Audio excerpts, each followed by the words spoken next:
E aí, Ivan Drago, até você, Melo, pode aprofundar mais as suas análises. É o campeonato que determina muito do ano, né? O ano inteiro. A gente tá com ele agora diluído, né? Com mais meses. Isso muda alguma coisa? Vai facilitar para os times que já tem mais elenco? Não vai facilitar? Vamos ter surpresas? E aí? Vou começar por você, Renatinha. Sabe quem que eu tô achando que vai ser uma surpresa boa, Renatinha? O Bahia do Rogério Ceni. Porque já vem, né? Eu acho que vai brigar pelo movimento, brigou pela vaga na Libertadores, conquistou, conseguiu. Eu acho que tem tudo pra ser um bom ano pro Bahia. Mais uma vez, né? Mais o Bahia que vem aí evoluindo cada vez mais. É planejamento, é dinheiro no bolso, isso faz toda a diferença, a gente sabe muito bem. Lelê, Muricy, quando foi tricampeão brasileiro pelo São Paulo, já dizia, né? Quem tem peças de reposição à altura de um time titular consegue sair melhor sempre. E eu acho que a gente tem visto isso nos últimos anos. Então, acho que não vai mudar muito em relação à parte de cima da tabela do que a gente viu ano passado, né? Flamengo, Cruzeiro, Palmeiras, não nessa ordem. Para mim é Flamengo, Palmeiras e Cruzeiro. O Cruzeiro ainda está se encaixando, né? O Tite acabou de chegar. Existe uma adaptação também em relação ao elenco. Mas quero ver qual dos grandes que vai brigar para cair. O São Paulo, por exemplo, esse ano, acho que é um ano diferente. O São Paulo já está pensando nos 45 pontos, pelo menos o Crespo já pensa sobre isso. Então tem muita coisa que pode ser esse ano um divisor de águas para muitos clubes gigantes do futebol brasileiro. Vamos ver. Tô curiosa, confesso. Você quer palpitar também se teremos queda de algum time grande? Quais, na sua visão, hoje correm perigo? Porque, por exemplo, a gente tá vendo o movimento aí. Aqui em São Paulo, a gente tá, né, com São Paulo e Santos muito com frescor da briga deles contra o rebaixamento no Paulistão. Pouca perspectiva de... Mas a gente olhando aí o Botafogo, por exemplo. Botafogo tá com crise fora do campo, 50 milhões de dólares pra lá, pra cá. Vão tomar o comando do técnico, né? Vão dar um croque na cabeça dele e falar, sai. Exato. Então, assim, o Vasco é aquela coisa, né? Sempre entra daquele jeito, né? Sempre... Internacional e Grêmio tiveram muito trabalho no passado. O Inter, no passado, escapou na última rodada com uma loucura que foi. Então, assim, algum grande vai cair, na sua opinião? É difícil cravar, mas pensando na temporada do ano passado, o que mudou pra essa? Quase nada. O São Paulo piorou. O Santos, a expectativa com a chegada do Gabigol e a volta do Neymar, tem que ver como é que os dois vão chegar até lá, se vão chegar até lá. Internacional, Grêmio, o Atlético Mineiro também correu risco no Campeonato Brasileiro no passado. A gente teve muitos clubes brigando ali, não dentro da zona do rebaixamento, mas para não ir para a zona do rebaixamento. Então acho que pode acontecer sim.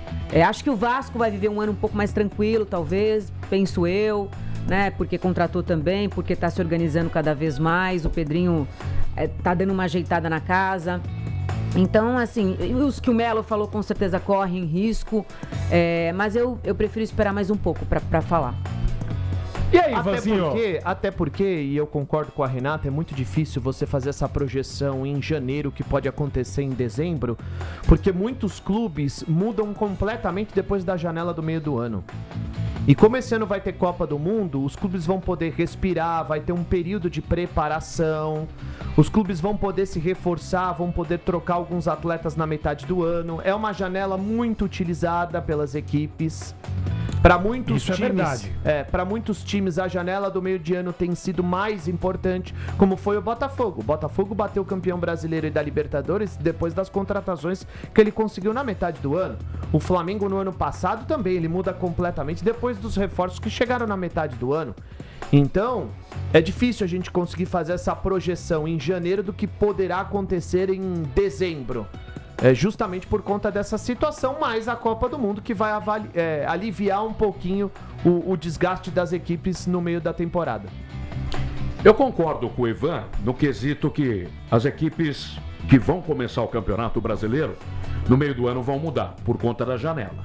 Mas em cima do que eu estou vendo agora, o Flamengo já larga na frente e bem na frente, porque o Campeonato Brasileiro é de regularidade. Porque no meio do caminho aí tem Libertadores ou Sul-Americana para alguns times, tem Copa do Brasil. Agora esse ano pior ainda. Tem um Paulista nesse bololô. E tem aquelas Copas também, não sei se a Sul, Sudeste, né? Aquelas Copas novas que quem joga Sul-Americana e Libertadores não disputam, né? Então Também é mais uma competição do calendário. Os times do Nordeste tem a Copa do Nordeste, que o Bahia foi o time que mais jogou no passado. Então, tem que ter elenco para segurar todas essas competições, né? Mas, enfim, o Flamengo tem 3 times, pô. Pelo menos 2 bons. Então larga na frente. O Palmeiras, alguns jogadores saíram e só trouxeram o Marlon Freitas. Tá devendo. O Palmeiras também, na minha avaliação, se enfraqueceu em relação ao ano passado. Mas continua sendo uma boa equipe, uma forte equipe. O Fluminense, para mim, trouxe bons reforços, subiu um pouco no patamar. O Cruzeiro, eu já gostava do Cruzeiro. Trouxe o Gerson, o Villarreal, baita no jogador, promessa aqui do futebol sul-americano, mas em contrapartida, trouxe o Tite. Como você... Que neura, né? Você tá... Ele já sabe o que é isso? estragando o trabalho. Eu vou falar o que é isso pra vocês. O Ricardo Melo tem dor de cotovelo. Não tem nada que o Tite não foi pro cotovelo. Não. Você tem dor de cotovelo. Isso aí não foi pro Corinthians. Ele ficou pra trás. Ele não foi pro Corinthians e o senhor tá bravo com ele até hoje. Não tem nada a ver. Eu não tô pegando e nem desapegando. É uma constatação. Pra mim, o Tite ficou pra trás. Ele tá vivendo pelos louros lá de um campeonato brasileiro que ele ganhou em 2015 e uma Copa América com a seleção brasileira em 19. Pode colocar o título do Carioca de 14 que ele ganhou? Olha, ele saiu do Flamengo. Olha o que o Flamengo ganhou pós-Tite, pô. E com um cara que tava labutando na profissão, que é o Felipe Luiz. O cara começou ontem, tava treinando no Sub-13 lá do Flamengo. Sai. Mas aí se você for olhar, ninguém mais ganhou tudo no Flamengo, só o Felipe Luiz. Passou tanto técnico por lá, você só vai falar do Tite? E o Vitor Pereira, que o senhor elogia, não ganhou nada também. Mas aí foi praga de corintiano. Aí o buraco é mais embaixo. Aí o Tite tá sendo a mesma coisa, aí praga de corintiano. O Tite foi a mesma coisa. O Vasco ninguém sabe o que vai acontecer, porque o Vasco tá sujeito a chuvas e trovoadas com o Diniz.